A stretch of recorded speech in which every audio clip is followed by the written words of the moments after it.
안녕하십니까? 우리 사랑하는 동탄세안의 성도 여러분, 특별히 아름다운 찬양을 주신 우리 찬양대에게 참 감사를 말씀을 드립니다. 오늘 이 찬양의 가사처럼 우리 모두가 하나님께 영광을 돌릴 수 있는 우리 모두가 되길 간절히 바랍니다. 오늘은 푸시와 터치라는 이 제목을 통해서 하나님 말씀을 함께 나누고자 합니다. 조금 본문은 길긴 하지만 마가복음 5장 25절 34절에 있는 내용입니다. 우리 빨간색 글씨는 우리 성도님들께서 봉독해 주시면 감사하겠습니다. 12회를 혈루증으로 알아온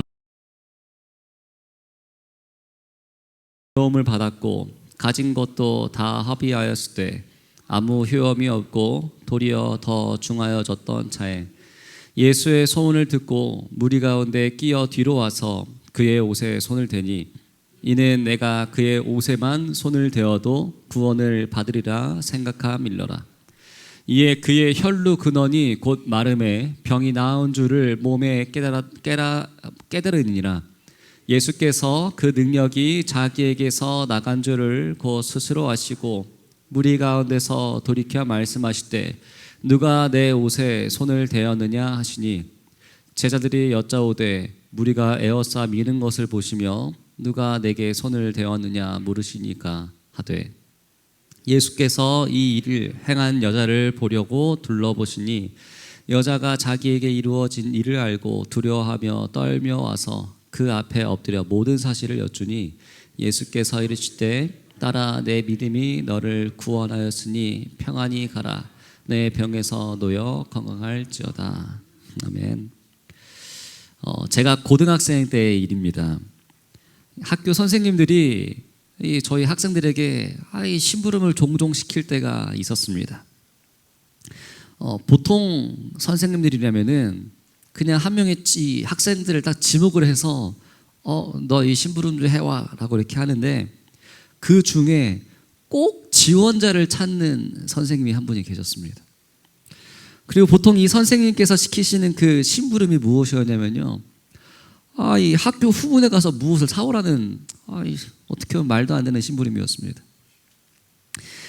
한국삼육고등학교를 제가 다녔었는데 학교에서 후문까지 가는 거리가 한 10분 걸립니다. 가는 데만요.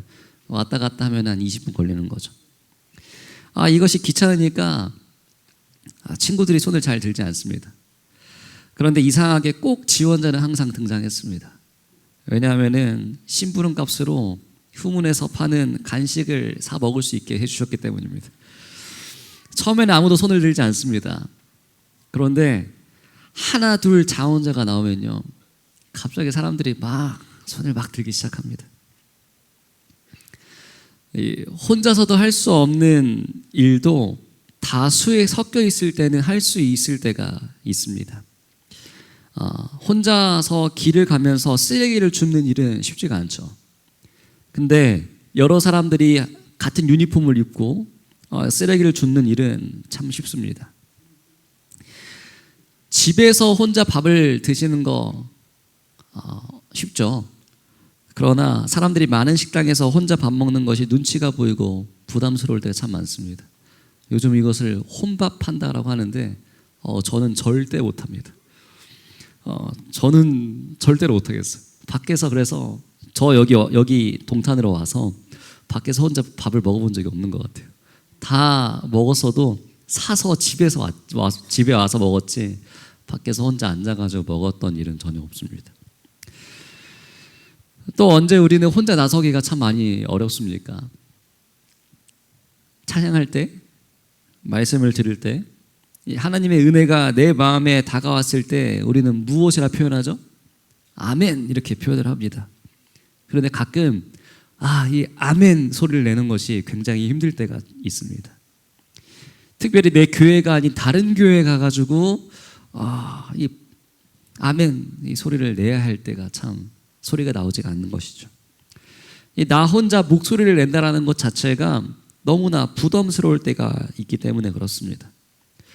그래도 다른 것도 힘들어도요 하나님의 은혜가 내게 찾아왔을 때 하나님께 주저하지 않고 아멘 할 수 있는 우리 모든 성도님들이 되시길 간절히 바랍니다. 감사합니다. 이처럼 내가 속해 있는 군중 속에 내가 숨어 있을 때는요, 뭐든지 하기가 참 쉬워집니다. 그래서 다 같이 아멘 할 때는 나도 자신 있게 아멘 이렇게 할 수 있죠. 왜냐하면은 내가 한 일을 아무도 알지 못할 것이라는 그런 기대 때문에 그렇습니다. 하지만 이러한 기대가 어긋날 때도 종종 있어요.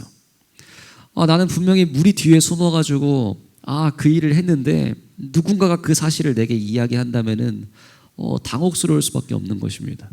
예를 들면요, 무언가 의견을 반대할 때 여러 사람들과 섞여서 손을 들었어요. 그런데 갑자기 네, 왜 반대하세요? 지목을 당합니다. 이런 참으로 당황스러울 수밖에 없게 되죠. 오늘 이와 비슷하게 이러한 경험을 한 이야기가 이 성경에 등장하게 됩니다. 오늘 본문에 나오는 한 여인은 혼자서는 도저히 할 수 없는 일을 무리 뒤에서 숨어서 하게 됩니다. 그리고는 아무 일도 없었다는 듯이 돌아서는데 바로 그때 예수님의 음성이 들리게 됩니다. 누가 내 옷에 손을 대었느냐? 예수님의 이 말씀이 그녀에게 어떻게 다가왔을까요? 분명히 예수님의 이 말씀은 그녀의 심장을 덜컥 멈추게 했을 것입니다. 예수님이 말씀을 듣는 순간 그녀의 마음은 얼어붙었을 것입니다. 왜냐하면 이제 곧 자신의 죄와 수치가 드러날 것이었기 때문이죠. 하지만 이날 무리 중에 외쳐진 이 한마디는 사실 그 한 여인을 향한 복음의 말씀이었습니다. 그 순간만큼은 정말 피하고 듣기 싫은 말씀이었지만 결국 이 말씀은 그녀를 구원으로 인도하는 복음이 되었습니다. 오늘 바로 그 이야기를 우리가 함께 살펴보려고 합니다. 하루는 예수님께서 한 무리를 이끌고 급히 한 곳으로 이동하고 계셨습니다. 예수님이 향하신 곳은 회당장 야이로의 집이었습니다. 조금 전 야이로는 예수님께 자기 딸이 죽게 되었으니까 고쳐달라고 아주 간곡하게 부탁을 합니다. 그리고 예수님은 즉시 발걸음을 옮기셨어요. 그런데 아버지의 마음으로는 한시가 급한 이때에 예수님께서 갑자기 걸음을 멈추십니다. 그러자 이 예수님을 따르던 무리도 함께 멈춰섰겠죠. 다들 무슨 일인지 어리둥절했을 때 예수님께서 입을 열시며 말씀하십니다. 예수께서 그 능력이 자기에게 나간 줄을 곧 스스로 아시고 무리 가운데서 돌이켜 말씀하시되 누가 내 옷에 손을 대었느냐 하시니, 성경은 이때의 상황을 다음과 같이 설명합니다. 이에 그와 함께 가실새 큰 무리가 따라가며 에워싸 밀더라. 예수님께서 이 야이로를 따라서 그의 집으로 가는 동안 큰 무리가 예수님을 따라가면서 에워싸서 밀고 있었다라고 성경은 이야기합니다. 그런데 이런 상황에 누가 내 옷에 손을 대었냐라고 말씀을 하시니까 다들 어이가 없지 않을 수가 없는 것이죠. 놀라지 않을 수가 없는 것입니다. 그러자 예수님의 제자들이 예수님께 이렇게 묻습니다. 무리가 에워싸 미는 것을 보시며 누가 내게 손을 대었냐 왜 물으세요, 예수님? 당연한 건 아닙니까? 이해가 안 된다는 뜻이죠. 이렇게 많은 사람들이 이렇게 푸시하고 있는 와중에 누가 나를 터치했느냐라고 하는 것은 아무리 예수님께서 말씀하신다 하더라도 납득할 수가 없는 질문이었습니다. 그런데 이 질문을 이해한 단 한 명의 사람이 있었습니다. 바로 무리 뒤에 숨어서 무리가 푸시한 틈을 타서 예수님을 터치한 바로 이 그녀였습니다. 그녀는 이 말이 무슨 뜻인지 잘 알고 있었습니다. 그리고는 더 이상 숨길 수 없어서 예수님 앞에 나아가 자신이 한 일을 낱낱이 고하게 됩니다. 무리 속에서 이 개인을 찾으시는 예수님, 여기서 우리는 푸시와 터치를 구분하시는 예수님의 이 민감한 반응을 볼 수 있게 됩니다. 그분은 수많은 무리의 이 밀침 속에서도 한 개인의 간절한 이 만짐을 느낄 수 있는 분이십니다. 아니, 더 정확하게 말하자면요, 그분은 언제나 무리의 이 푸시 속에서도 한 개인의 터치를 향해서 나아가는 분이십니다. 복음서에는 이러한 이야기로 가득합니다. 마태복음 8장 1절부터 보면요, 예수께서 산에서 내려오시니 수많은 무리가 따르니라. 한 나병 환자가 나와서 절하며 이르되 주여 원하시면 저를 깨끗하게 하실 수 있나이다. 예수님께서 산에서 내려오시니까 수많은 무리가 예수님을 따라왔습니다. 그런데 한 나병 환자가 예수님께 나와서 절하고 저를 깨끗하게 해달라고 부탁을 합니다. 이날도 예수님께서는 그분을 따르는 수많은 무리 가운데 한 명의 나병 환자를 만나셨습니다. 무리 속에서 개인을 만나신 것이죠. 그리고는 그 한 사람의 간절한 터치, 그것을 그분은 응답하셨습니다. 또 누가복음 6장 10절에 있는 이야기를 말씀을 보신다면요, 이날에도 예수님께서는 무리들 가운데 계셨습니다. 사람들 눈에는 다들 그분을 따르는 무리들밖에 보이지 않는 그러한 상황이었지만 예수님께서는 바로 이 순간에 무리 중에 있는 한 개인을 보십니다. 그리고 그를 회복시켜 주십니다. 누가복음 9장에도 이와 비슷한 이야기가 나옵니다. 변화산에서 내려오신 예수님께서는 자신을 기다린 큰 무리들을 보고 계십니다. 그런데 그 순간에 예수님의 눈은 무리 중에 한 사람에게 멈추게 됩니다. 한 개인의 하나밖에 없는 아들을 귀신으로부터 자유케 해주십니다. 또 마태복음 20장에도 등장합니다. 여리고를 떠나시는 예수님의 주위에는 큰 무리들이 따르고 있습니다. 그런데 바로 그때에 예수님을 향한 맹인 2명이 부르짖으면서 예수님께 다가옵니다. 다른 사람들은 다 그 소리가 시끄럽고 조용히 좀 하라고 꾸짖지만 예수님께서는 무리 속에 감추어진 각 개인의 간절한 부르짖음에 응답하십니다. 그리고는 그들의 눈을 열어주시죠. 이처럼 무리 중에 속한 한 개인의 간절한 터치에 응답하시는 그러한 예를 들으라고 하면요, 끝이 없습니다. 복음서를 한번 읽어보시기 바랍니다. 무리 전체를 놓고 기적을 베푸시는 내용은 거의 없습니다. 오히려 무리 속에 섞여 있는 한 개인의 구원의 이야기가 바로 이 복음서 전체의 이야기입니다. 저는 이 말씀을 묵상하면서 저 자신의 모습을 보게 되었습니다. 때론 이 80억의 인구 속에서, 아니 우리 5천만 명의 우리나라 수많은 사람 속에서 나라는 이 존재의 소외감을 느낄 때가 종종 있는 것 같아요. 그리고 제가 고등학교를 다닐 때도 학교 전체 인원이 저희 학년만 해도 한 180명 됐습니다. 그런데 그 180명 중에 선생님이 이 180명의 학생 가운데 저를 과연 기억하실까? 나라는 존재를 알고 있을까? 이러한 생각도 참 많이 했습니다. 그러나 예수님은 달랐습니다. 그분은 언제나 대중 속에 계셨지만 그 속의 개인을 잊지 않으셨습니다. 그리고 한 사람의 한숨 소리에도 예수님께서는 걸음을 멈추시고 응답하여 주십니다. 이 마태복음과 누가복음을 보면은 참새 이야기가 나옵니다. 여기 마태복음에는 참새 2마리를 한 아사리온에 파는데요, 누가복음에는 참새 5마리를 2 아사리온에 팝니다. 아사리온은 동전입니다. 인부가 하루에 일을 하고 받는 그 값의 16분의 1에 해당하는 값입니다. 참새가 아주 값없이 동전 하나에 2마리씩 팔려갑니다. 우리나라로 말하자면요, 거의 한 500원짜리 동전에 2마리씩 팔려나가는 것과 동일합니다. 예루살렘의 참새 장수들이 참새를 팔 때 이 한 아사리오너치만 주세요 하면은 2마리를 내어줍니다. 근데 2 아사리오너치를 주세요 하면은 5마리를 줍니다. 한 마리는 뭐예요? 덤인 거예요, 덤. 그런데 예수님의 사랑의 눈은 덤으로 팔려가는 5번째 참새도 놓치지 않고 보시는 것입니다. 우리는 5번째 참새처럼 외로울 때가 참 많이 있습니다. 정식 숫자에도 끼지 못해서 열등감에 빠지고 많은 사람 가운데 숨어있는 나라는 존재입니다.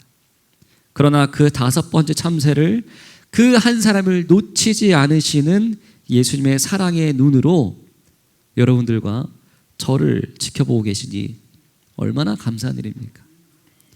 이러한 예수님의 사랑이 오늘 이 안식일 우리의 마음 가운데 풍성히 임하기를 간절히 소망합니다. 또 예수님은 한 사람을 찾아가십니다. 예수님의 무덤가에 있었던 마리아를 우리는 기억합니다. 예수님의 죽음은 그 누구보다도 이 한 여인 마리아에게 아주 큰 충격이었습니다. 그녀는 예수님 죽음 앞에서 모든 것을 잃어버린 사람처럼 슬퍼했습니다. 그런데 그녀의 마음을 더 아프게 하는 것은 바로 비어있는 예수님의 빈 무덤이었습니다. 그분의 죽음도 이렇게 슬픈데 그 시체마저 조동맞았다고 하니까 그 슬픔이 얼마나 더 크겠습니까? 베드로가 그 무덤을 찾아왔습니다.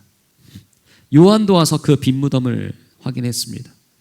그런데 돌아갔습니다. 하지만 마리아는 돌아갈 수가 없는 것이에요. 예수님을 잃어버린 슬픔이 너무나도 컸기 때문에 그녀는 빈 무덤 앞에 앉아서 한없이 눈물을 흘리고 있었습니다. 그런데 바로 그때 한 음성이 들려오게 됩니다. 마리아야. 바로 예수님의 음성이었던 것이죠. 그분은 말씀하십니다.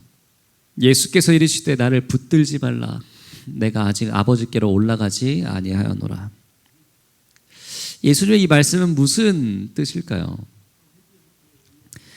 저는 처음에는 예수님께서 부활하셔서 아직 하늘 아버지께 가지 않으셨으니까 나를 만지지 말라는 그러한 의미로만 저는 이해를 했습니다. 그런데 이 말씀이 단순히 그러한 의미만 있는 것일까요? 요한복음은 예수님이 부활하신 이 날의 사건을 다음과 같이 기록합니다. 안식 후 첫날 일찍이 아직 어두울 때 막달라 마리아가 무덤에 와서 돌이 무덤에서 옮겨진 것을 보고 시몬 베드로와 예수께서 사랑하시던 그 다른 제자에게 달려가서 말하되 사람들이 주님을 무덤에서 가져다가 어디 두었는지 우리가 알지 못하겠다 하니 베드로와 그 다른 제자가 나가서 무덤으로 갈세. 이 막달라 마리아가 무덤에 제일 먼저 찾아왔습니다. 빈 무덤을 발견하고 이 소식을 예루살렘 다락방에서 숨지고 있던 제자들에게 전달합니다. 베드로와 요한도 이 예수님의 무덤에 달려와서 빈 무덤을 확인하고 돌아갑니다. 그리고 마리아가 다시 예수님의 무덤에 와서 눈물을 흘립니다. 마리아는 무덤 밖에 서서 울고 있더니 울면서 구부려 무덤 안에만을 들여다보더니 성경을 보면요, 예수님께서 부활하신 다음에 시간이 꽤 흐른 것을 알 수가 있는 것입니다. 지금 온 하늘은 부활하신 예수님을 맞이하기 위해서 기다리고 있는데 예수님께서는 그 중요한 일까지 잠시 멈추고 계신 것이죠. 그리고는 울고 있는 그 한 여인의 눈물을 닦아주십니다. 예수님에게 있어서 이 한 여인의 눈물은 온 하늘을 기다릴 수 있게 할 만큼 중요한 일이었습니다. 예수님에게 중요한 것은 하늘의 영광이 아니라 바로 그 한 여인의 눈물이었던 것입니다. 예수님께서 멈추신 이유는 단 하나의 그 여인의 눈물을 닦아주시기 위함이었습니다. 그분이 하늘의 영광을 버리신 이유가 바로 그 눈물을 씻어주시기 위함 아니겠습니까? 예수님께서 중요한 것은 바로 한 사람입니다. 한 사람의 눈물을 닦아주기 위해서 오늘도 예수님은 우리들 곁에 다가와 주십니다. 이러한 예수님의 사랑에 반응해서 감사함으로 나아갈 수 있는 우리 모두가 되길 간절히 바랍니다. 2차 세계대전 당시에 쉰들러라고 하는 사람이 있었습니다. 너무나 유명한 일화이죠.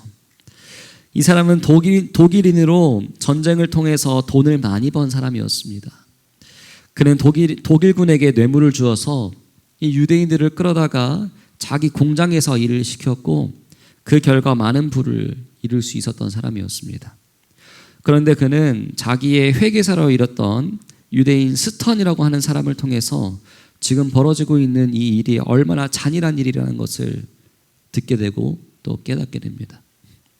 전쟁을 통해 아무 이유도 없이 죽어나가는 유대인의 현실을 이 쉰들러는 보게 됩니다. 그리고는 그때부터 자신이 고용하고 있는 유대인들을 살리기 위한 계획들을 쭉 세우기 시작합니다. 그리고는 그들의 명단을 하나하나 적어가면서 자신의 재산을 팔아서 안전한 곳으로 이 유대인들, 자신의 직원들을 피신을 시킵니다. 이때 적었던 그 명단, 유대인들의 명단들이 바로 이 쉰들러 리스트입니다. 결국 그는 1,100명의 유대인들을 구하는 데 성공하게 됩니다. 1945년 전쟁이 기울어지고 연합군이 점차 세력을 넓혀오자 독일인이었던 쉰들러도 그들을 피해서 도망을 하게 됩니다. 그는 도망의 길을 떠나기 전에 자기가 구한 수많은 유대인들 앞에서 한 명이라도 더 구하지 못한 것을 아쉬워하면서 눈물을 흘리게 됩니다. 이때 그들을 대표해서 회계사였던 스턴이 그에게 다가와서 반지를 선물합니다. 그리고 그 반지에는 이러한 말이 써 있었습니다. 한 사람을 구한 것이 곧 세상을 구한 것이다. 그렇습니다. 한 사람에게 있어서 세상은 자기 자신입니다. 만약 내게 생명이 없다면은 나에게는 이러한 세상 자체도 없는 것이죠. 그럼에도 한 사람을 구한 것은 곧 그 사람에게 있어서 세상을 구한 것이나 다름이 없는 것입니다. 이처럼 예수님께서는 늘 무리 중에 섞여 있는 한 개인에게 집중을 하십니다. 이날 큰 무리에게 떠밀려 가시면서도 누가 내 옷에 손을 대었느냐라고 말씀하신 것은 결국 한 개인을 부르시는 음성이 그를 향한 구원의 초청이었던 것이죠. 오늘 예수님께서는 이와 같은 음성으로 이 자리에 계신 여러분들을 각자 부르고 계십니다. 누가 내 옷에 손을 대었느냐? 내 옷에 손을 댄 자가 누구냐? 방금 교회 나와서 한숨을 쉰 자가 누구냐? 오늘 하나님의 말씀을 들으면서 속으로 눈물을 흘리는 자가 누구냐? 말 못한 부끄러움을 가지고 신음하는 자가 누구냐? 예수님께서는 바로 지금 이 자리에 앉아 계신 여러분들 한 사람 한 사람을 부르고 계십니다. 그 음성을 들으셨다면요, 두려워하지 마십시오. 두려워하지 마시고 하나님께, 예수님께 나오게 되시길 간절히 바랍니다. 왜냐하면 이 말씀은 정죄를 통해서 정죄를 하시기 위해 부르시는 것이 아니라 여러분들을 구원하시기 위한 구원의 부름이기 때문에 그렇습니다.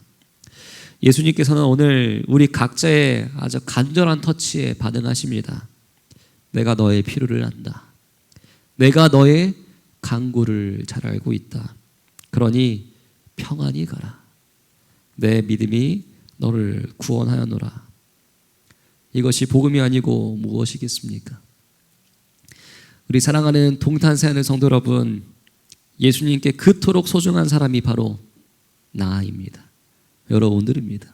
여러분들 한 사람 한 사람입니다. 세상은 나를 부정하다고 하고 심지어 내가 무리 중에 있는 것조차 관심을 갖지 않지만 예수님은 나 한 사람의 아픔을 치유하시기 위해 모든 무리를 멈춰 세울 만큼 우리를 사랑하십니다. 오늘 그분의 시선은 무리 전체가 아닌 바로 성도님 한 분 한 분에 머물러 있습니다. 그러니 이제 더 이상 무리 틈에 섞어서 숨어서 자신을 숨기지 마시고 예수님 앞에 나아오시는 귀중한 시간이 되기를 간절히 바랍니다. 그리고 그분으로부터 이 한 말씀을 듣게 되기를 간절히 바랍니다. 딸아, 아들아, 내 믿음이 너를 구원하였으니 평안히 가라. 딸아, 아들아, 내 믿음이 너를 구원하였으니 평안히 가라. 이날 이 여인의 구원의 경험은 우리 모두의 구원의 경험에 대한 약속입니다. 오늘 하나님의 일을 통해서 이 음성을 들으셨다면은 그 말씀을 가지시고 예수님 앞에 나와 구원의 음성을 들으시고 치유함을 얻게 되는 우리 모두가 되길 간절히 바라면서 오늘 말씀 마치도록 하겠습니다. 감사합니다.